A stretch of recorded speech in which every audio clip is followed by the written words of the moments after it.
ஆண்டவராகிய இயேசு கிறிஸ்துவின் நாமத்திற்கு மகிமை உண்டாகட்டும்.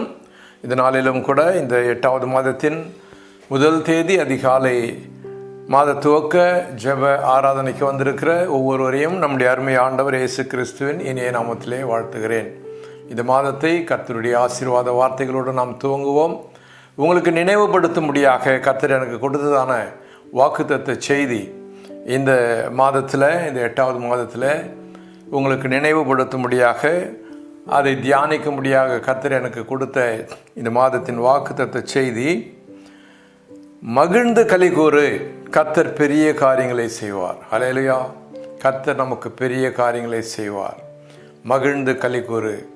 யோவேல் தீர்க்கதரிசியின் புஸ்தகம் 2வது அதிகாரம் 21வது வசனத்தில் இந்த காரியத்தை நாம் பார்க்கிறோம். யோவேல் தீர்க்கதரிசியின் புஸ்தகம் 2வது அதிகாரம் 21வது வசனத்தில், தேசமே பயப்படாதே, மகிழ்ந்து களிகூறு, கர்த்தர் பெரிய காரியங்களை செய்வார். ஹல்லேலூயா! மகிழ்ந்து களிகூறு, கர்த்தர் பெரிய காரியங்களை செய்வார். அன்பானவர்களே, இதை நாம் கொஞ்சம் கவனமாக கூர்ந்து பார்ப்போம். மகிழ்ந்து களிகூறு, கர்த்தர் பெரிய காரியங்களை செய்வார். ஆனால் நாம் எல்லாம் எதிர்பார்ப்பது கர்த்தர் பெரிய காரியங்களை செய்யட்டும், பிறகு நாம் மகிழ்ந்து களி கூறுவோம் என்பதுதான் நம்முடைய சிந்தனை, மனிதனுடைய சிந்தனையாக இருக்கிறது. ஆனால் வசனம் என்ன சொல்கிறது? நீ மகிழ்ந்து களி கூறு, நீ கர்த்தரில் மகிழ்ச்சியாயிரு, அப்பொழுது கர்த்தர் உனக்கு பெரிய காரியங்களை செய்வார். இது எப்படிங்க? கர்த்தர் பெரிய காரியங்களை செஞ்சால் தானே நம்மளால் மகிழ முடியும். அதுக்கு முன்னால் எப்படி மகிழ முடியும் என்ற கேள்வி நிச்சயமாகவே நமக்குள்ளே எழும்பலாம்.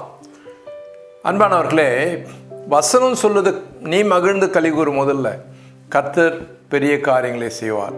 இதற்கு என்ன அர்த்தம் என்றால், கர்த்தர் தான் எனக்கு முக்கியம்.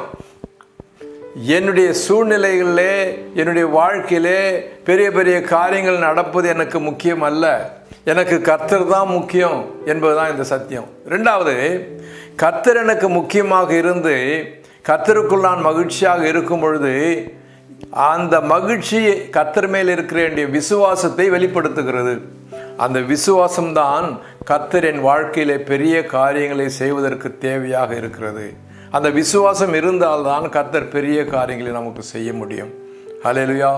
ஸ்தோத்திரம். ஆகவே கர்த்தர் தான் எனக்கு வேணும், வேறு ஒன்றும் தேவையில்லை என்று சொல்லி கர்த்தருக்குள் நீங்கள் மகிழ்ச்சியாக, கர்த்தரோடு நான் இருந்தால் போதும், அதுவே எனக்கு மகிழ்ச்சி.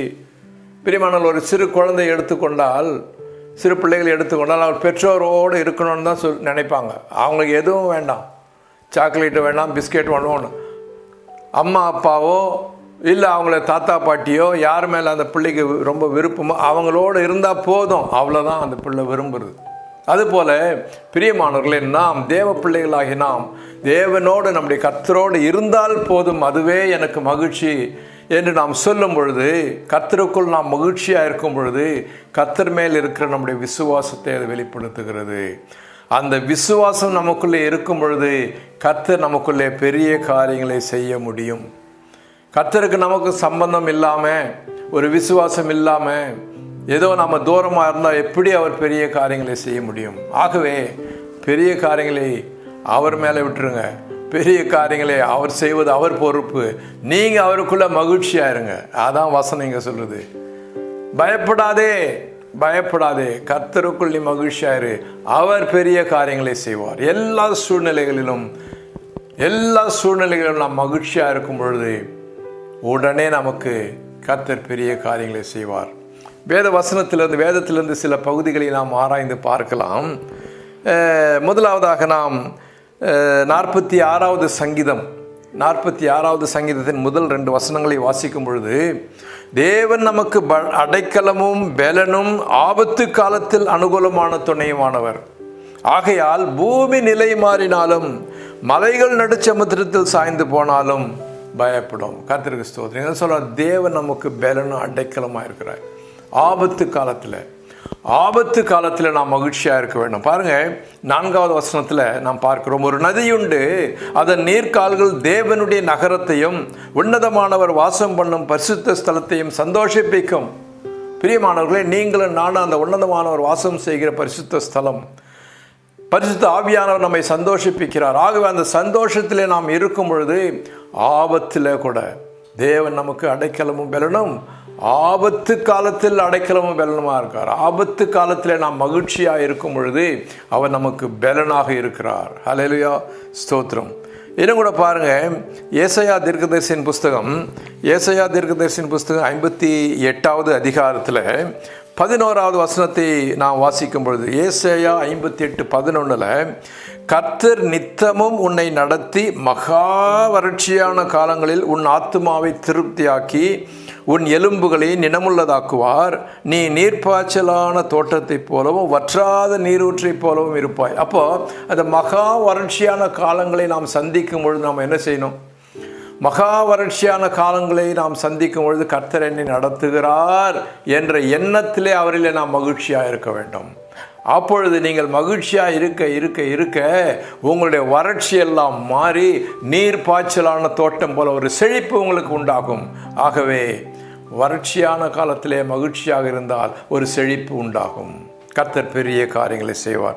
அதான் இந்த வசனம் சொல்லுது, கர்த்தர் நித்தமும் உன்னை நடத்தி மகா வறட்சியான காலங்களில் உன் ஆத்துமாவை திருப்தியாக்கி உன் எலும்புகளை நினமுள்ளதாக்குவார். நீ நீர்ப்பாய்ச்சலான தோட்டம் போலவும் வற்றாத நீரூற்றை போலவும் இருப்பாய். வற்றாத நீரூற்றான இருக்கணும், கர்த்தருக்குள் மகிழ்ச்சியாக இருக்கணும், சோர்ந்து போகக்கூடாது. வறட்சி வரட்டும், அவர் தூக்கி போடுவார். வறட்சியெல்லாம் அவர் நீக்கி போடுவார். அவர் பெரிய காரியங்களை நமக்கு செய்வார். ஸ்தோத்திரம். இன்னும் கூட நீங்கள் நாம் பார்க்கலாம், தான் யோவேலில் நம்ம பார்த்த வசனத்தில், யோவேல் 2வது அதிகாரத்தில் நீங்கள் பார்க்கும் பொழுது 25வது வசனத்தை நாம் பார்க்கலாம். 25வது வசனத்திலே, நான் உங்களிடத்தில் அனுப்பின பெரிய சேனைகளாகிய வெட்டுக்கிளிகளும் பச்சை கிளிகளும் முசுக்கட்டை பூச்சிகளும் பச்சை புழுக்களும் பட்சித்த வருஷங்களின் விளைவு. பாருங்கள், இதெல்லாம் வரும் பொழுது வெட்டுக்கிளி பச்சை புழு இதெல்லாம் என்ன பண்ணோம்? எல்லாம் பச்சை பச்சை பச்சைன்னு இருக்க இலையெல்லாம் திணறு போட்டுரும். அப்போ ஒரு நாசம் மோசம். அப்போ என்ன சொல்கிறார்? 23வது வசனத்தில், 23வது வசனம், யோவேல் 2:23, சியோன் குமாரரே, உங்கள் தேவனாகிய கர்த்தருக்குள் மகிழ்ந்து களி கூறுங்கள். அவர் தக்கபடி உங்களுக்கு முன்மாரியை கொடுத்து உங்களுக்கு முன்மாரியும் பின்மாரியும் ஏற்கனவே வர்ஷிக்க பண்ணுவார். ஸ்தோத்திரம். அப்போ பச்சை புழு முசுக்கட்டை பூச்சி இதெல்லாம் கடிச்சு தின்னட்டும். ஆனாலும் அது பாட்டுக்கு ஒரு பக்கம் நடக்கட்டும், நம்ம அதுக்கெல்லாம் பயப்பட மாட்டோம். கர்த்தருக்குள் நாம் மகிழ்ச்சியாக இருப்போம். கர்த்தருக்குள் நாம் மகிழ்ச்சியாக இருக்கும் பொழுது என்ன நடக்குமா? 26வது வசனத்தை நாம் வாசிக்கும் பொழுது, நீங்கள் சம்பூர்ணமாய் சாப்பிட்டு திருப்தி அடைந்து உங்களை அதிசயமாய் நடத்தி வந்த கர்த்தரை துதிப்பீர்கள். அப்போ உங்களை அதிசயமாக நடத்தி சம்பூர்ணத்தை கொடுப்பார். பிரியமானவர்களே, நாச மோசத்திலே கூட நீங்கள் அதை பற்றி கவலைப்படாமல் கர்த்தரில் மகிழ்ச்சியாக இருந்தால் அந்த நாச மோசத்தை மாற்றி உங்களுக்கு சம்பூர்ணத்தை கர்த்தர் கொடுப்பார். ஹல்லேலூயா. இதுதான் வசனம், தான் வசனம் சொல்லுது. அதனால் அது நடக்கும். அப்படியே வசனம் சொல்லுது, அப்படி நடக்கும். ஆகவே பிரியமானவர்களே, உங்கள் நாச மோசத்தில் துவண்டு போகாதீங்க, கர்த்தரை குறை சொல்லாதீங்க, உங்கள் சூழ்நிலையை குறை சொல்லாதீங்க. எங்கள் மாமியார் அப்படி, எங்கள் மருமக அப்படி, என்னுடைய அம்மா அப்படி, தகப்பம் அப்படி, எல்லாம் மோசம் தண்டம் சொல்லாதீங்க. கர்த்தரில் மகிழ்ச்சியாக, எந்த சூழ்நிலையிலும் யார் எப்படி இருந்தாலும் கர்த்தரில் மகிழ்ச்சியாக இருங்க. என் உடம்பு அப்படி, எனக்கு சுகவீனம், எதையும் சொல்லாதீங்க. எல்லா நாச மோசத்திலும் கர்த்தரில் மகிழ்ச்சியாக இருங்க. உங்களை சம்பூர்ணத்தினால கர்த்தர் நிரப்புவார். கர்த்தர் பெரிய காரியங்களை செய்வார். நாம் மகிழ்ச்சியாக இருக்கும் பொழுது கர்த்தர் பெரிய காரியங்களை செய்ய அது வழிவகுக்கும். ஸ்தோத்திரம். அது மாத்திரமல்ல, இன்னும் கூட நாம் பார்க்கும் பொழுது ஆபகுக், நமக்கெல்லாம் தெரிஞ்ச வசனம் தான். ஆபகுக்கில் என்ன சொல்கிறாரு? ஸ்தோத்திரம். ஆபகுக் தீர்க்கதரிசியின் புஸ்தகத்தில் கடைசி அதிகாரத்தில் ஆபகுக் 3வது அதிகாரத்தில் 17, 18, 19 நமக்கு தெரியும். அத்திமரம் துளிர் விடாமற் போனாலும், திராட்சை செடியில் பழம் உண்டாகாமல் போனாலும், ஒலிவ மரத்தின் பலன் அற்று போனாலும், வயல்கள் தானியத்தை விளைவியாமற் போனாலும், கிடையில் ஆட்டு மந்தைகள் முதலற்று போனாலும், தொழுவத்திலே மாடு இல்லாமல் போனாலும், நான் கர்த்தருக்குள் மகிழ்ச்சியாக இருப்பேன், என் ரட்சிப்பின் தேவனில் களி கூறுவேன். ஹல்லேலூயா. ஸ்தோத்திரம்.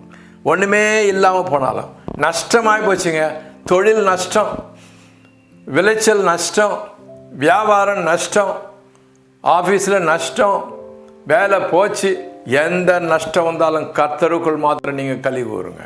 அப்போ என்ன நடக்குமா? 19வது வசனம். ஆபக்கூக் 3வது அதிகாரம் 19வது வசனத்தில் நாம் பார்க்கிறோம், ஆண்டவராகிய கர்த்தர் என் பெலன், அவர் என் கால்களை மான் கால்களை போலாக்கி உயரமான ஸ்தலங்களில் என்னை நடக்க பண்ணுவார். ஹல்லேலூயா, ஸ்தோத்திரம்.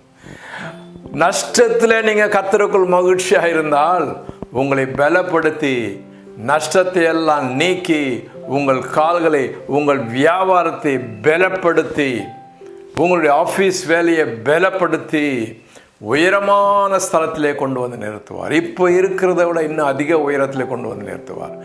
நஷ்டத்தில் கஷ்டப்படாதீங்க. ஹல்லேலூயா, ஸ்தோத்திரம். ஹல்லேலூயா, கஷ்டப்படாதீங்க. கர்த்தருக்குள் மகிழ்ச்சியாக இருங்க. இப்போ இருக்கிற நிலைமையை விட இன்னும் அதிகமாக உங்களை உயர்த்துவார். ஆமென். ஆகவே கர்த்தருக்குள் மகிழ்ச்சியாயிரு, கர்த்தர் பெரிய காரியங்களை உனக்கு செய்வார் என்ற வாக்குத்தத்த வார்த்தை நம்மை நோக்கி வருகிறது. நெருக்கத்திலும் கஷ்டத்திலும் நாம் தோண்டு போகக்கூடாது. பாருங்க, பவுல் எழுதுறாரு 2 கொரிந்தியரில் எழுதும் பொழுது, 2 கொரிந்தியர் 4வது அதிகாரத்தில் 8லிருந்து 10 வசனங்களை நாம் வாசிக்கும் பொழுது, நாங்கள் எப்பக்கத்தில் நெருக்கப்பட்டும் ஒடுங்கி போகிறதில்லை, கலக்கமடைந்தும் மனமுறிவு அடைகிறதில்லை, துன்பப்பட்டும் கைவிடப்படுகிறது இல்லை, கீழே தள்ளப்பட்டும் மடிந்து போகிறதில்லை அப்படின்றார். எப்பக்கத்தில் நெருக்கப்பட்டால் நாங்கள் துவண்டு போக மாட்டோம், கர்த்தருக்குள் மகிழ்ச்சியாக இருப்போம். அப்போ என்ன கிடைக்கும், என்ன நடக்கும்? கர்த்தர் பெரிய காரியங்களை செய்து என்ன நடக்கும்? 10வது வசனம், கர்த்தராகிய இயேசுவினுடைய ஜீவன் எங்கள் சரீரத்திலே விளங்குகிறது. ஹல்லேலூயா, இயேசு கிறிஸ்துவனுடைய ஜீவனை நமக்குள்ளே விளங்குகிறதுங்க. எவ்வளோ பெரிய காரியம்! கர்த்தர் பெரிய காரியங்களை செய்வார். நீங்கள் நெருக்கப்பட்டாலும், ஒடுக்கப்பட்டாலும், கீழே தள்ளப்பட்டாலும், யார் ஏசி பேசினாலும், உங்கள் ஊழியத்துக்கு தடையாக நின்றாலும் கவலைப்படாதீங்க, கர்த்தர் என்னோடு இருக்கிறார் என்று மகிழ்ச்சியாக இருங்க. இயேசு கிறிஸ்துவின் ஜீவன் உங்களுக்குள்ளே விளங்கி நீங்கள் வெற்றியாக அந்த செழிப்பை, அந்த கர்த்தருடைய பெரிய காரியங்களை நீங்கள் பார்ப்பீங்க. ஸ்தோத்திரம். ஹல்லேலூயா. சரி, இருக்கட்டும். இப்போ அடுத்தது பாருங்க, தொடர்ந்து பவுல் சொல்றாரு 2 கொரிந்தியர் 12வது அதிகாரத்தில், 2 கொரிந்தியர் 12வது அதிகாரத்தின் 10, 11, 12 வாசிக்கும் பொழுது 10வது வசனம், அந்தப்படியே நான் பலவீனமாயிருக்கும் பொழுதே பலமுள்ளவனாயிருக்கிறேன், ஆகையால் கிறிஸ்துவின் நிமித்தம் எனக்கு வரும் பலவீனங்களிலும் நிந்தைகளிலும் நெருக்கங்களிலும் துன்பங்களிலும் இடுக்கண்களிலும் நான் பிரியப்படுகிறேன். ஸ்தோத்திரம். என்னுடைய பலவீனத்திலே நான் மகிழ்ச்சியாக இருக்கேன். அன்பானவர்களே, உங்களுக்கு ஒரு பலவீனம் தாக்கி இருக்கலாம். அந்த பலவீனத்தில் நீங்கள் மகிழ்ச்சியாக இருங்க. இந்த பலவீனத்தில் நீங்கள் மகிழ்ச்சியாக இருங்க. கர்த்தர் பெரிய காரியங்களை செய்வார். என்ன செய்வாராம் பாருங்க, 12வது வசனம். 12வது வசனத்தில் சொல்றாரு, அப்போஸ்தலனுக்குரிய அடையாளங்கள் எல்லா விதமான பொறுமையோடும் அதிசயங்களோடும் அற்புதங்களோடும் வல்லமைகளோடும் உங்களுக்குள் நடப்பிக்கப்பட்டதே. ஸ்தோத்திரம். பாருங்க, பலவீனத்திலே நீங்கள் மகிழ்ச்சியாக இருந்தால் இப்படிப்பட்ட வல்லமையான காரியங்களை கர்த்தர் செய்வார். அதிசயங்கள் அற்புதங்கள் நடக்கும். ஆகவே நாம் மகிழ்ச்சியாக இருக்கணும், கர்த்தருக்குள் மகிழ்ச்சியாக இருக்கணும். நெருக்கப்பட்ட சூழ்நிலையில், பலவீனத்தில் கர்த்தருக்குள் நாம் மகிழ்ச்சியாக இருக்கும் பொழுது அதிசயங்கள் அற்புதங்கள் நடக்கும். கர்த்தருக்கு ஸ்தோத்திரம். இவ்விதமாக நாம் நெருக்கப்படுகிற சூழ்நிலையில், தாழ்ச்சியில், வறுமையில், வறட்சியில், நஷ்டத்தில் கர்த்தருக்குள் நாம் மகிழ்ச்சியாக இருக்கும் பொழுது இந்த உலக வாழ்க்கையில் அப்பப்போ நமக்கு செழிப்பை கொடுத்து நம்ம உயர்த்தி கொண்டே வந்து நமக்கு சந்தோஷத்தை கொடுப்பது மாத்திரமல்லாமல், கர்த்தர் நம்முடைய இந்த உலக வாழ்க்கையிலே பெரிய காரியங்களை செய்வது மாத்திரமில்லாமல், இந்த உலக வாழ்க்கையை முடித்து நாம் கடந்து போகும் பொழுது நித்திய மகிழ்ச்சியை நமக்கு கொடுப்பார். வெளிப்படுத்தல் 19வது அதிகாரம் 7வது வசனத்தில் பாருங்கள், 19:7. வெளிப்படுத்தல் 19:7 நாம் சந்தோஷப்பட்டு களி கூர்ந்து அவருக்கு துதி செலுத்த கடவோம். ஆட்டுக்குட்டியானவருடைய கல்யாணம் வந்தது, அவருடைய மனைவி தன்னை ஆயத்தம் பண்ணினாள் என்று சொல்ல கேட்டேன். ஹல்லேலூயா. புதிய ஏற்பாட்டு சபையே, நித்திய மணவாளனுடைய மணவாட்டியாக ஆயத்தமாகிக் கொண்டிருக்கிற சபையே, உனக்கு ஒரு நித்திய சந்தோஷம் காத்து கொண்டு இருக்கிறது. உனக்கு ஒரு நித்திய சந்தோஷ சமாதான நித்திய வாழ்வு ஒன்றுக்கு காத்து கொண்டு இருக்கிறது. சந்தோஷப்பட்டு களி கூர்ந்து கர்த்தரை துதிக்கிற காலம். ஹல்லேலூயா. அப்போ இப்போவே நம்ம சந்தோஷப்படணும், இப்போவே அவருக்குள்ள சந்தோஷமாக இருக்கணும். அப்பொழுது இந்த உலக வாழ்க்கையில் நமக்கு செழிப்பையும் உயர்வையும் கர்த்தர் கொடுத்து நம்மை கீழே விழாமல் பாதுகாத்து கடைசியில் நித்தியமாக அவரோட சந்தோஷமாக இருக்கக்கூடிய ஒரு சந்தோஷத்தை கொடுப்பார். ஹல்லேலூயா. ஸ்தோத்திரம். சந்தோஷப்பட்டு களி கூறுங்கள், கர்த்தர் உங்களுக்கு பெரிய காரியங்களை செய்வார். இந்த வாக்குத்தத்த வார்த்தை இந்த 8வது மாதம் ஆகஸ்ட் மாதத்திற்கு மாத்திரமல்ல, இந்த வருஷத்தில் இருக்கிற மீதி எல்லா இருக்கிற மாதங்களுக்கும் வருகிற வருடங்களுக்கும் தொடர்ந்து தொடர்ந்து தொடர்ந்து கர்த்தர் நம்மை எடுத்துக்கொள்கிற வரைக்கும் இந்த வாக்குத்தத்தம் நம்மை தாங்கும். கர்த்தர் நம்மை ஆசீர்வதிப்பாராக. கண்களை மூடி ஜெபிப்போம். அன்பின் ஆண்டவரே, உம்மை ஸ்தோத்திரிக்கிறோம் கர்த்தாவே. இந்த அற்புதமான வாக்குத்தத்த வார்த்தைகளுக்கு உமக்கு நன்றி செலுத்துகிறோம். ஆமாண்டவரே, உமக்குள்ளே நாங்கள் எப்போதும் மகிழ்ந்து களி கூறுகிறோம். கர்த்தர் பெரிய காரியங்களை செய்யும்.